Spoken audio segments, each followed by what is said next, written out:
boobu ba léegi furaas daal di xëddëm jaww ma ngi ci desoo xam bin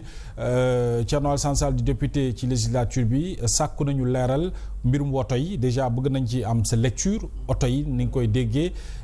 ak itam ci bi ñu sàkku ne war nañu leeral fan la jaar ñaata lay jar yu mel noonu est-ce que jamono ji bu la fekkoon assemblée c'est même question dina la interpeller.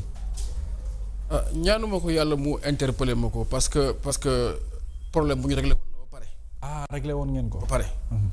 parce que nag il faut que ñi yore réew jàng ne état continuité la boo ñëwee fekk fa lu baax continuer ko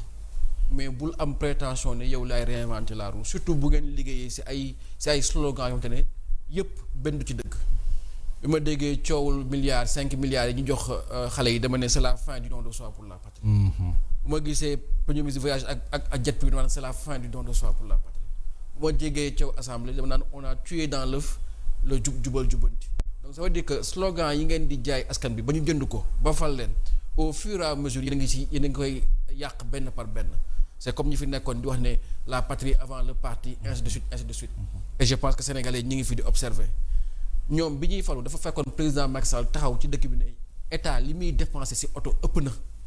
Sénégal bi déggoon nañ ko li muy dépensé ci carburant ëpp na faaw ñu joyanti doxalin bi commencer par institution yi parce que institution yi du ay programme budgétaire ay dotation la et à chaque fois que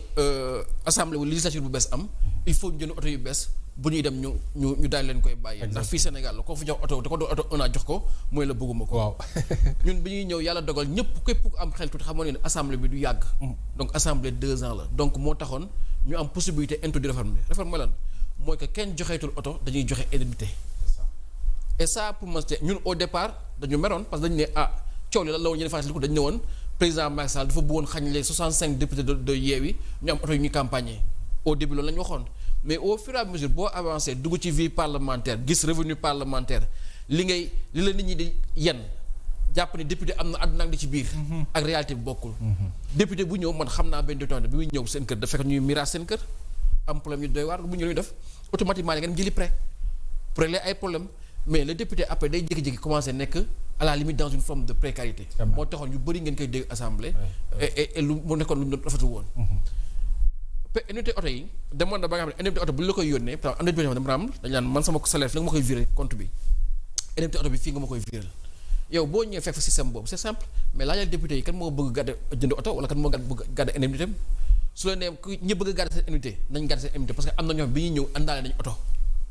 mais ñi nga xamante ne dañu bëgg jënd oto mais tu peux domicilier les virements des primes des véhicules dans le compte du fournisseur. Par exemple bu amee 100 députés buy am 700 000 par mois ça fait 70 millions par mois. Tout à fait. donc de boo defoon ak benn fournisseur ce qui fait que chaque mois le fournisseur récupère le prix d'un véhicule mais balaa législature bu jeex bu retrouver ay comme pourquoi on avait besoin de vendre aux Sénégalais pourquoi on avait même besoin de faire un marché c'est ça qui cache les choses pourquoi un marché d'abord parce que il n'y avait pas raison de faire un marché parce que loolu assemblée réglé woon na ko. C'est ça. Aujourd'hui on nous fait revenir en arrière l'assemblée en prend encore un coup parce que man dama jàpp ni tuuma bi inspecteur du trésor joxe keroog muy Moustapha Sow di indicter la responsabilité de l'assemblée ci coowal dette bi pour man moo war a mobiliser assemblée bi ñi saan keroog marathon budgétaire bi ministère de la santé ñëwee le ministre des finances dafa wax ba rëccale benn affaire dafa ne genre il a même dit aux députés coow li jaru ko quoi parce que budget bi am na ba pare c'est déjà voté vous perdez votre temps et heureusement que les députés l'ont très mal pris ce qu'il voulait dire aux députés et c'est ce qu'on a toujours dit moi je l'avais dit à l'Assemblée le moment est venu de réinventer le marathon budgétaire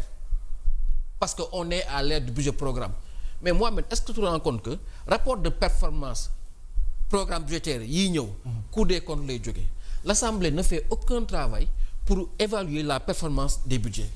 au nom de quoi député bi ngay fay di ko jox oto le fin juin mu dem vacances reprendre octobre alors que les conférences de performance de l'administration ont lieu au mois de juillet au mois d'août même la circulaire budgétaire bi ministre des finances di xaatim di joxe orientation budgétaire bi yow da ngay voter débat d'orientation budgétaire au mois de juin moom mu signé ko au mois de juillet boobu yow yaa ngi vacances et après tu viens valider un travail qui est déjà fait donc quel est le rôle fondamental de l'Assemblée si fii ñu toll sur l'exécution budgétaire et la performance de la grande question ça aurait été très important parce que balaa ñu dugg si yenn lois yi comme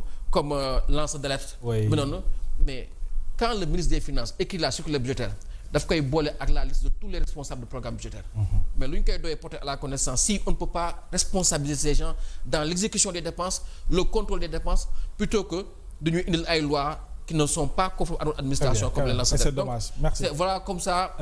sur des sujets comme ça où quelqu'un par prétention ou même par arrogance ou pas justement par quoi nous fait revenir à des années derrière alors que du lii la ñu doon xaaj assemblée. Très bien alors on reçoit Cheikh Omar Sy ñoo am mbégte loolu dalal la fi yow itam ci waxtaan bi ginnaaw ba ñu la nuyoo laaj bi benn la yow it jaaroon nga assemblée nationale coowal woo tey maa ngi koy wax léegi njaw ma nga cee dasoo xam bin ba léegi et puis on parle de transparence et de bonne gouvernance député interpellé na le président de l'Assemblée nationale sur l'achat des véhicules ñaata lañ ko jëndee marché bi naka la demee naka nga ban lecture ngay def ci loolu en tant qu'ancien député. D'accord merci may moom mu nuyu Sénégalais ak évidemment ba pare nuyu la di leen souhaiter bonne heureuse année 2026. Merci. di kontaan di partager le plateau avec l'honorable Aba Mbaye. Exactement. bokk tamit Saint-Louis. donc c'est un grand ah oui quand même. aujourd'hui aussi avec lui kon tey waa Saint-Louis ñoo xew. ah oui c'est clair donc c'est une bonne chose. di ñaan yàlla nag at bi tane 2024 ak 2026 parce que jaar nañ fi ay jafe-jafe yu métti surtout 2025. di duggaat ci at bu bees. at boo xam ne bañ ciy commencé teg tànk bon l'honorable a dit tout de suite lii indi coow li mooy oto yi. donc oto yi li tax mu nekk sax parce que ñii fi nekk ci nguur gi dañu wax ne dañoo nekk ci jafe-jafe donc bañ koy wax oto yi jëndaguñ ko woon wala annoncé nañ dañ koy jënd. exactement te nit ñi xamoon nañu coût oto yi parce que c'était pas caché c'était presque 50 millions ça veut dire que c'est un budget de 8 milliards bu nekkee tey tax nee ne dëkk bi dafa am jafe-jafe da ngeen jël ay mesures yu mel ni le programme de redressement économique et social muy jël ci kafa nit ñi ay 1% fii ay taxes fële mu nekk ay jafe-jafe yu bëri ci Sénégalais ñii ñu laaj leen sacrifice je pense que ñi waroon tamit def sacrifice c'est l'Assemblée nationale ne ñun kat jëloon nañu décision jënd à des véhicules à hauteur de temps léegi wàññi nañ ko def nañ ko des véhicules de 25 millions wala de 20 millions mooy suñu participation ci jafe-jafe dëkk bi mais on n'a vu aucun effort de la part de l'Assemblée nationale ci wàllu boobu parce que avant li muy wax c'est vrai ñoom ñoo tombé ci man ñun ba ñu ñëw jox nañ ñu oto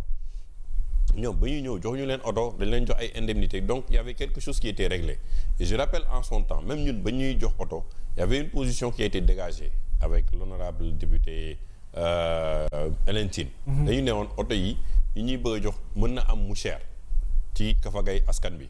léegi nañu jox ku nekk benn montant comme li muy wax nii rek 20 millions mais 20 millions yow yaa xam loo ciy teg as tuut di nga am oto bu baax kat bu baax loolu la ñu waxoon parce que après li ñuy fàtte c'est pas le véhicule seulement il y a l'entretien du véhicule que l'Assemblée supporte bi ba am ay diir ba pare il y a tout ce qui vient avec le carburant et tout ça là donc ñu ne woon léegi Hélène Tine avait proposé en son temps lors de la 12e législature nañuy jox benn enveloppe au lieu ñuy dem jëndi ay 30 millions 40 millions 50 millions nañ ko def ay 20 millions ça revient au même di ci li Aba wax bu nekkee yow tu as 900 000 francs l'Assemblée nationale t'accompagne en disant aujourd'hui aux concessionnaires il y a 50 députés qui veulent tel modèle de véhicule dinañ fa virer seeni xaalis ñoom ñu livrer leen mais à la fin de l'année le concessionnaire va récupérer son argent donc benn la ñaar mooy coow li ko indi mooy président assemblée nationale dégg naa mu ne Thierno Alassane Sall li jarul coow parce que bu ko soxlee mu dem ci questeur mu jox ko toutes les informations nous on n'a pas besoin d'aller chez le questeur soxlu ñu dem ci questeur bu nekkee jubal jubbanti ak transparence am nañu site assemblée nationale ñu ne